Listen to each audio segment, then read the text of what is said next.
억대 연봉, 카드값 수백만 원이 매달 나가도 전혀 부담스럽지 않았습니다.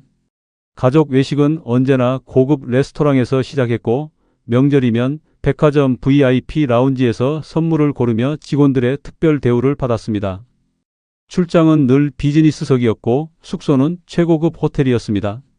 주말이면 골프장에서 미팅을 하고 해외로 출장 가면 고급 외제차를 공항에 대기시켜 주었습니다.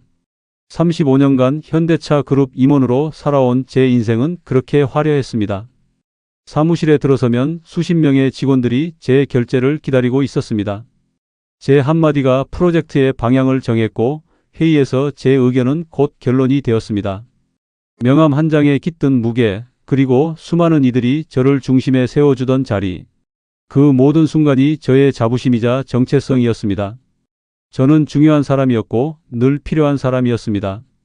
그러나 은퇴의 날 모든 건 단 하루 만에 무너졌습니다. 퇴직식을 마치고 사무실 문을 나서던 순간 더 이상 저를 기다리는 보고도, 제 앞에 쌓여 있던 결제 서류도, 저를 따라붙던 비서도 사라졌습니다. 집으로 돌아오는 길, 오랜만에 직접 운전대를 잡고 차창 밖을 보며 깨달았습니다. 내가 그토록 붙잡던 자리가 이제는 완전히 사라졌다는 사실을. 그 다음날 아침 알람 소리도 없이 눈을 떴습니다. 출근길 교통체증 대신 적막한 거실의 시계 초침 소리가 귓가에 크게 울렸습니다. 매일 수십 통씩 오던 전화는 조용했고 카톡방 알림도 끊겼습니다. 함께 술잔을 기울이던 동료들은 바쁘다는 핑계로 서서히 멀어졌고 아내는 하루 종일 집에 있는 저를 향해 은근한 불편함을 내비쳤습니다. 억대 연봉을 받던 제가 이제는 연금 150만 원에 맞춰 살아야 합니다.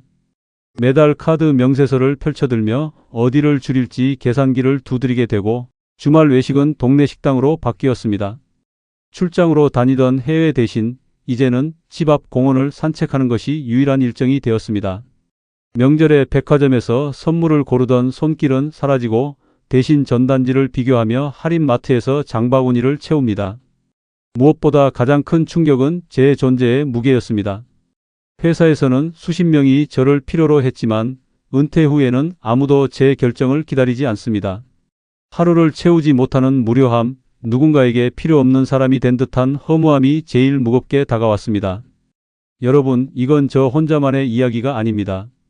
은퇴자 10명 중 9명, 99%가 같은 현실을 맞이합니다. 직급이 무엇이든 연봉이 얼마였든 결국 은퇴 후 삶의 풍경은 놀랄 만큼 비슷합니다.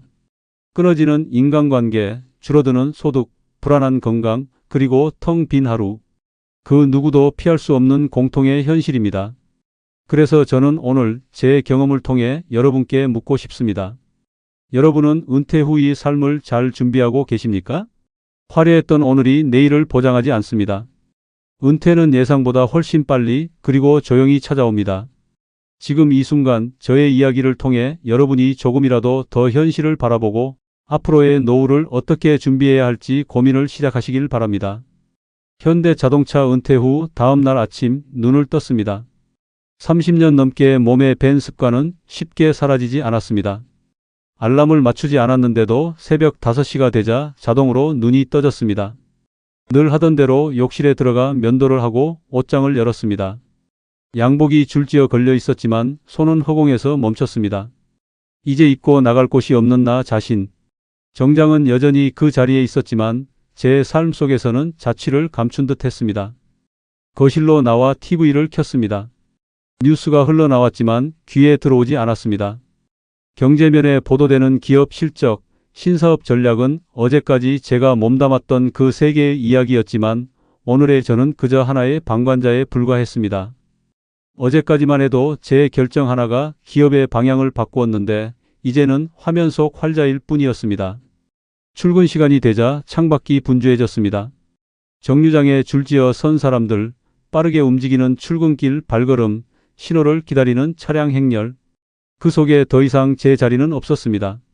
저는 집 안에 갇힌 채 세상은 여전히 바쁘게 흘러가고 있음을 지켜볼 뿐이었습니다. 그때 처음 느꼈습니다. 내가 없어도 세상은 알아서 잘 돌아간다. 점심시간 아내가 식탁에 밥을 차려 주었습니다.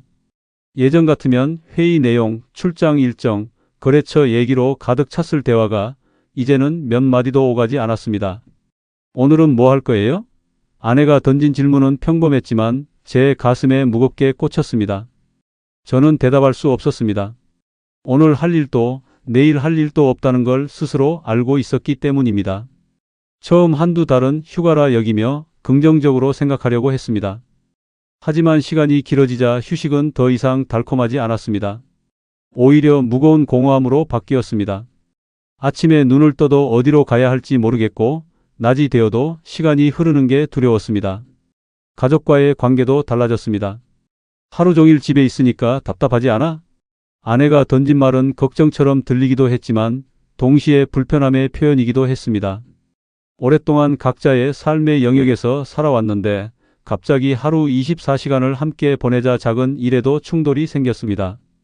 방송 소리를 크게 틀었다가 잔소리를 듣고 집안일에 손을 대면 오히려 방해된다고 불평을 듣기도 했습니다.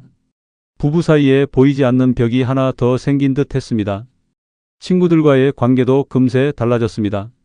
처음에는 축하와 위로의 전화가 쏟아졌습니다.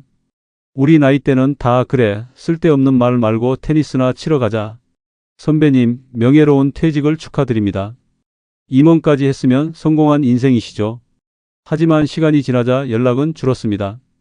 회사라는 끈이 사라지자 만남의 이유도 줄어들었습니다. 간혹 모임에 나가도 대화는 전혀 달라져 있었습니다. 현직에 있는 친구들은 여전히 프로젝트와 인사 이동 얘기를 했습니다. 저는 그 대화 속에 끼지 못했습니다. 자리 끝에 앉아 고개만 끄덕이다가 집으로 돌아오는 길, 나는 이제 그 세계와 완전히 단절됐구나라는 씁쓸함이 몰려왔습니다. 경제적 현실은 더 차갑게 다가왔습니다. 억대 연봉이 끊기고 매달 들어오는 건 연금 150만 원. 한때는 카드 명세서에 수백만 원이 찍혀도 대수롭지 않았습니다. 이제는 카드값을 아끼기 위해 현금을 꺼내 들고 마트 전단지를 꼼꼼히 살펴야 했습니다. 주말이면 백화점에서 쇼핑하던 발걸음이 할인 매장을 찾는 발걸음으로 바뀌었습니다. 계산대 앞에서 할인 쿠폰을 내밀며 내가 정말 이렇게 달라졌구나 하는 자조가 밀려왔습니다. 더 큰 문제는 자존감이었습니다. 회사에서는 제 한마디에 수십 명이 일사불란하게 움직였지만 은퇴 후엔 아무도 제 의견을 묻지도 듣지도 않았습니다. 아이들도 각자 알아서 바쁘게 살았고 아내는 제게 기대기보다 간섭이 늘었다며 불편함을 토로했습니다. 사회적 역할을 잃자 존재 자체가 가벼워진 느낌이 들었습니다. 밤은 더 길고 고통스러웠습니다. 새벽 3시, 4시가 되어도 잠이 오지 않았습니다. 뒤척이다가 거실 불을 켜고 앉아 있으면 초침 소리만 또렷이 들렸습니다. 그 시간은 흘러가는데 제 삶은 멈춘 듯 했습니다. 아침에 일어나도 활력이 없고 낮에는 무료한 시간을 흘려보내며 점점 무기력에 빠져들었습니다. 어떤 날은 하루 종일 한마디도 하지 않은 채로 저녁이 되었습니다. 전화도 오지 않았고 카톡 역시도 하루 종일 조용했습니다. 고급 레스토랑 대신 혼자 끓인 라면으로 끼니를 때우며 스스로에게 물었습니다. 나는 이제 무엇으로 살아야 할까? 여기서 끝이 난 걸까? 퇴직 후 첫 해는 그렇게 흘러갔습니다. 화려했던 지난날은 단숨에 추억으로 밀려났고 눈앞에는 텅 빈 하루만 남았습니다. 억대 연봉, 현대 자동차라는 자부심, 임원이라는 직함, 그 모든 것이 사라진 뒤에 남은 건 오직 저 자신뿐이었습니다. 그리고 그 현실은 생각했던 것보다 훨씬 차가웠습니다. 은퇴 후 첫 해를 간신히 버티고 나니 더 큰 문제가 드러났습니다. 바로 돈이었습니다. 현직에 있을 때는 돈이 부족하다는 생각을 해본 적이 없었습니다. 억대 연봉이 꼬박꼬박 들어왔고 성과금만으로도 가족이 1년을 넉넉하게 살 수 있었습니다. 자녀 교육비, 집 수리비, 부모님 병원비까지도 큰 고민 없이 처리했습니다. 하지만 은퇴 후 매달 들어오는 연금은 150만 원 남짓, 관리비, 보험료, 생활비만 해도 이미 넘겼습니다. 그 위에 병원비, 자녀 결혼자금 같은 예상치 못한 지출이 겹치자 통장은 금세 바닥이 드러났습니다. 자녀 결혼식은 제 인생에서 가장 씁쓸한 순간 중 하나였습니다. 현직에 있을 때는 결혼식장마다 동료와 거래처 인사들로 북적였고 하객이 몇백 명씩 몰렸습니다. 그런데 제 아들의 결혼식에는 하객이 3분의 1도 채 오지 않았습니다. 아들의 결혼식장을 둘러보며 저는 알았습니다. 사람들이 저를 찾았던 게 아니라 제가 다니던 회사를 찾았던 거라는 걸. 회사라는 간판이 떨어지자 인맥도 한순간에 사라졌습니다. 그날 저는 제 인생이 회사에만 묶여 있었다는 사실을 뼈저리게 깨달았습니다. 솔직히 말하자면 저는 노후 준비를 전혀 하지 않았습니다. 아니, 정확히 말하면 그런 생각조차 할 틈이 없었습니다. 제 인생의 대부분은 오직 회사에 충성하는 삶이었습니다. 저희 세대는 그게 정답이었습니다. 선배들도 그렇게 살곤 했었죠. 새벽 3시까지 팀 회식으로 술잔을 기울이고 두세 시간 눈을 붙인 뒤 아침 7시면 다시 출근해 회의에 앉아 있던 분들이었습니다. 저는 그런 모습을 보며 배웠습니다. 저게 정답이구나. 나도 저렇게 해야 살아남을 수 있구나. 그래서 저 역시 그렇게 살았습니다. 밤늦게까지 거래처를 챙기고 상사를 모시며 회식을 이어갔습니다. 몸이 부서져라 충성하는 것이 곧 회사에서 인정받는 길이었고 그것이 곧 제 미래를 지켜줄 것이라 믿었습니다. 아시겠지만 요즘은 세상이 많이 달라졌습니다. 워라밸이라는 말이 생기고 저녁 있는 삶을 누리며 직장 생활에 여유를 가지는 시대가 되었습니다. 저는 평생 단 한 번도 가져보지 못한 여유였지만 그 시간이 있었다면 얼마나 달라졌을까 생각합니다. 그때 그런 시간이 주어졌다면 자격증 하나라도 준비해 두고 은퇴 후를 위한 작은 대비라도 할 수 있지 않았을까요? 하지만 제 세대는 그런 기회조차 없었습니다. 오직 회사에 몸을 던지는 것이 유일한 길이라고 믿었으니까요. 그러다 보니 나 자신을 위한 준비는 늘 뒤로 밀렸습니다. 연금이나 퇴직 후 생활비 같은 건 생각조차 하지 못했습니다. 회사에 충성하면 회사가 내 미래를 보장해 주겠지. 그렇게 믿었습니다. 하지만 현실은 달랐습니다. 회사는 저의 청춘을 받아주었지만 은퇴 후의 삶까지 책임져 주지는 않았습니다. 경제적 압박은 생활을 바꿔놓았습니다. 마트에서 장을 보며 할인 전단지를 챙기고 계산대에서 카드를 긁을 때마다 잔액을 떠올려야 했습니다. 예전에는 후배들과 술 한잔하는 자리가 즐거움이었지만 지금은 그 비용조차 부담이 되어 모임을 피하게 됩니다. 경제적 여유가 줄어드니 만남 자체가 줄었고 결국 관계도 끊어졌습니다. 돈 문제는 제 자존심에도 큰 상처를 냈습니다. 한때는 가정의 버팀목, 회사에서 꼭 필요한 인물이라는 자리가 있었습니다. 하지만 은퇴 후에는 그 두 가지 모두를 잃었습니다. 가정에서도 아이들에게 경제적으로 도움을 주지 못하고 오히려 부담을 지우는 상황이 되었습니다. 사회에서는 더 이상 제 이름을 부르는 사람이 없었습니다. 건강 문제까지 겹치자 상황은 더 심각해졌습니다. 은퇴 후 시간이 많아졌지만 몸은 예전 같지 않았습니다. 병원에서 받은 진단서와 늘어나는 약봉지는 저를 현실로 끌어내렸습니다. 그리고 그 모든 순간 돈은 그림자처럼 따라다녔습니다. 약값, 검사비, 입원비. 건강이 무너지면 돈이 더 필요하고 돈이 부족하면 건강마저 위태로워지는 악순환이 이어졌습니다. 회사만 바라보고 살면 된다. 젊은 시절 제 귀에 가장 많이 들리던 말이었습니다. 그리고 저는 정말 그렇게 살았습니다. 선배들이 그렇게 살았고 저도 그렇게 따라갔습니다. 하지만 그 결과는 냉혹했습니다. 은퇴 후의 삶은 저 혼자 감당해야 했고 준비 없는 현실은 잔인할 만큼 차가웠습니다. 저는 은퇴 후 깨달았습니다. 돈은 단순한 생활의 수단이 아니라 은퇴 뒤 삶의 무게를 결정짓는 가장 큰 요소라는 것을, 그리고 노후 준비를 소홀히 한 데가는 매일매일 불안과 두려움으로 되돌아왔습니다. 은퇴 후의 현실은 저만의 이야기가 아니었습니다. 저와 함께 30년 넘게 같은 조직에서 땀 흘리며 경쟁하던 임원 동기들, 선후배들 역시 마찬가지였습니다. 현직에 있을 때 우리는 늘 서로를 의식하며 경쟁하고 살아왔습니다. 누가 더 큰 프로젝트를 따왔는지, 누가 더 빠르게 승진했는지, 누구의 이름이 더 자주 회장님 보고 자료에 올라가는지. 그 경쟁이 우리를 지탱하고 긴장하게 만들었습니다. 그 치열함 속에서 저도 살아남아 임원 자리까지 올랐습니다. 하지만 퇴직을 하고 나니 그 모든 경쟁은 아무 의미가 없었습니다. 화려한 명함도, 억대 연봉도, 비서와 운전기사가 붙던 생활도 퇴직과 함께 한순간에 사라졌습니다. 그리고 남은 건 똑같은 현실이었습니다. 제 주변 임원 친구들도 비슷했습니다. 어떤 이는 수십억 자산을 모아놨지만 갑작스러운 건강 악화로 큰 수술을 받고 나니 돈이 한순간에 빠져나갔습니다. 수술비와 요양비로 몇 억이 순식간에 나가자 그는 고개를 떨구며 말했습니다. 야, 건강 한번 무너지니까 돈은 종이조각 같더라. 또 다른 선배는 평생을 해외 사업을 총괄하며 세계를 누볐던 분이었습니다. 출장 갈 때마다 공항 VIP 라운지를 이용했고 호텔 스위트룸에서 묵으며 세계 정상들과 회의를 했던 분이었습니다. 그런데 은퇴 후 몇 년이 지나자 지금은 혼자 작은 아파트에 틀어박혀 지내며 우울증 약을 복용하고 있습니다.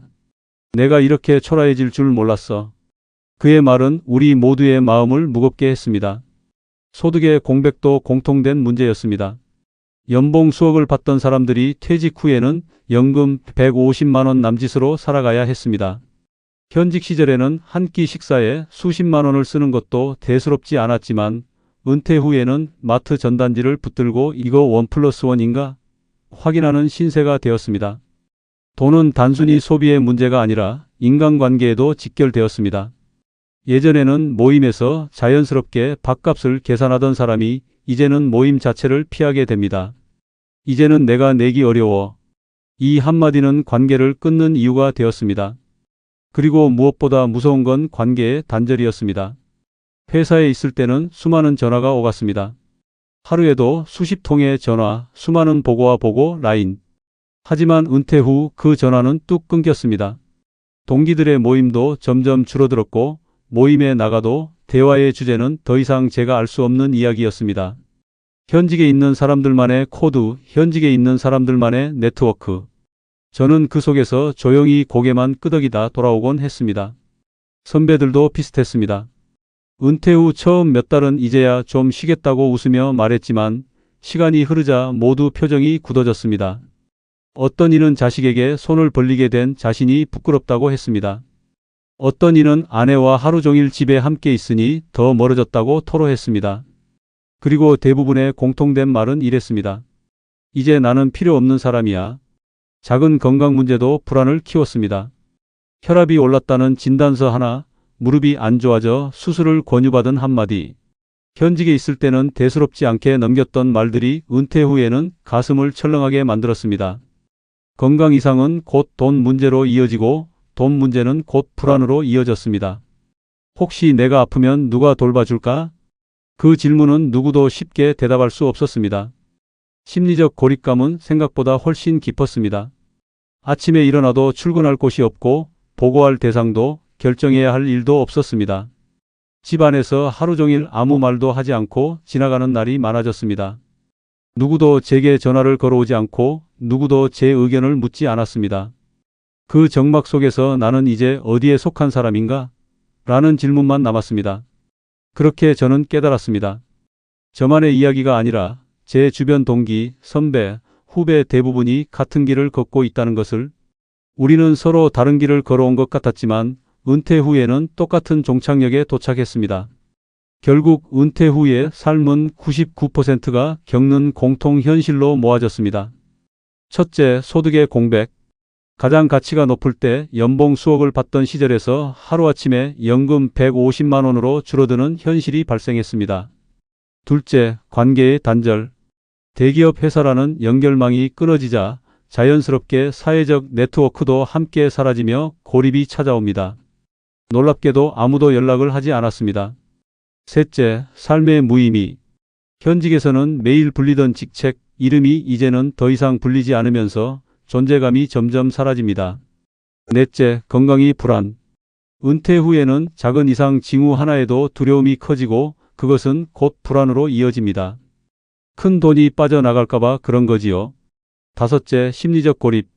더 이상 나를 필요로 하는 사람이 없다는 허무감이 마음 깊숙이 파고듭니다. 주변에 은퇴 후 우울증 걸린 사람을 보니 조심해야겠다는 생각도 듭니다. 우리는 모두 알았습니다. 은퇴 후의 삶은 누가 더 잘 나갔는가가 아니라 누가 더 잘 준비했는가에서 갈린다는 것을. 제가 은퇴 후 가장 크게 느낀 건 한 가지였습니다. 노후 준비는 절대로 미루지 마라. 이 한마디가 제 35년 직장 생활의 결론이고 후배들에게 해줄 수 있는 가장 진심 어린 충고입니다. 믿기지 않겠지만 저는 회사에 모든 것을 다 바쳤습니다. 회장님 지시 한마디면 밤을 새워 자료를 만들었고 새벽 3시까지 이어지는 회식 후 2~3시간 눈 붙이고 아침 7시에는 다시 회의실에 앉아 있었습니다. 저희 세대는 그게 정답이라고 생각하고 행동해 왔거든요. 선배들도 다 그렇게 했습니다. 몸이 부서져라 충성하는 것, 그것이 살아남는 유일한 길이었습니다. 저도 그 길만이 옳다고 믿었고 그게 잘 살아남는 방법이라고 생각했습니다. 그 결과는 화려했습니다. 억대 연봉, 임원실, 운전기사, 수십 명의 제 지시를 따르던 부하 직원들. 하지만 퇴직하는 순간 그 모든 건 한순간에 사라졌습니다. 그리고 남은 건 텅 빈 명함 지갑과 누구에게도 걸려오지 않는 휴대폰 뿐이었습니다. 그래서 후배들에게 꼭 말해주고 싶습니다. 노후 준비는 40대부터 시작해야 합니다. 50대가 되면 늦습니다. 40대는 여전히 체력이 있고 경력이 탄탄하게 쌓이지만 동시에 은퇴를 준비할 수 있는 마지막 골든타임입니다. 이때부터는 월급만 바라보지 말고 회사 밖에서도 쓸 수 있는 무기를 하나씩 준비해야 합니다. 작은 자격증 하나라도 좋습니다. 그 자격증이 퇴직 후 당신 이름으로 밥벌이를 이어갈 수 있는 최소한의 기반이 됩니다. 글쓰기, 회계, 코칭, 전기, 노무, 취미 무엇이든 괜찮습니다. 회사를 떠난 순간 신기하게도 아무도 당신을 찾지 않습니다. 제가 직접 경험했습니다. 어제까지만 해도 하루 수십 통씩 오던 전화가 퇴직한 다음 날 단 한 통도 오지 않았습니다. 어제의 인맥은 사실 내가 아니라 내가 앉은 자리 때문에 이어졌던 겁니다. 그러니 사람에 연연하지 마십시오. 회사 문을 나서면 그 인맥은 순식간에 사라집니다. 남는 건 결국 나 자신뿐입니다. 그렇다면 무엇을 믿어야 할까요? 오직 자기 능력입니다. 내 이름으로 돈을 벌 수 있는 힘, 남이 쉽게 대체할 수 없는 기술. 그게 있어야 은퇴 후에도 하루를 버틸 수 있습니다. 관계는 줄어들 수 있지만 능력은 평생 남습니다. 저는 그 사실을 너무 늦게 깨달았습니다. 그리고 또 하나, 반드시 강조하고 싶은 건 가족에게 잘해야 한다는 것입니다. 회사에 충성하다 보니 가족에게는 늘 나중에, 다음에라고 말했습니다. 아이들 학교 행사도, 아내 생일도, 부모님과의 식사도 늘 뒤로 미뤘습니다. 그땐 당연히 회사 일이 우선이라고 생각했습니다. 하지만 은퇴 후에야 깨달았습니다. 나는 평생 가족에게 미안한 사람이구나. 회사 사람들은 금방 잊습니다. 하지만 가족은 끝까지 남습니다. 결국 은퇴 후에 당신 곁에 남아있는 건 가족뿐입니다. 그러니 회사 때문에 가족을 소홀히 하지 마십시오. 퇴직 후 당신을 지켜주는 건 직장 동료가 아니라 가족입니다. 제가 은퇴하고 나서 깨달은 조언을 정리하면 이렇습니다. 첫째, 은퇴는 언젠가가 아니라 곧 닥칠 현실입니다. 아직 멀었다는 생각이 가장 위험합니다. 40대부터 시작해야 합니다. 둘째, 자기계발을 게을리하지 마십시오. 작은 자격증 하나, 작은 기술 하나가 은퇴 후 당신의 하루를 살립니다. 셋째, 사람에 연연하지 마십시오. 회사를 나가는 순간 귀신같이 연락이 뚝 끊깁니다. 결국 끝까지 남는 건 자기 자신입니다. 넷째, 가족에게 잘하십시오. 회사를 핑계로 가족을 미루면 결국 은퇴 후 평생 상처와 후회로 남습니다. 다섯째, 건강을 챙기십시오. 돈도, 경력도, 관계도 건강이 무너지면 아무 소용이 없습니다. 후배 여러분, 저는 이제 알았습니다. 노후 준비는 돈이 많다고 되는 게 아닙니다.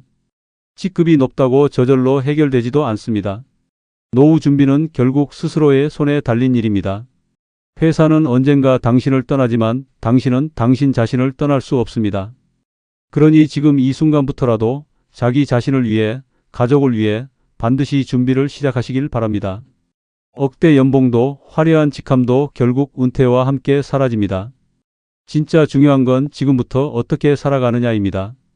저는 후배 세대에게는 미리 준비하라고 말하지만 이미 은퇴하신 분들께는 이렇게 말씀드리고 싶습니다. 지금이라도 늦지 않았다.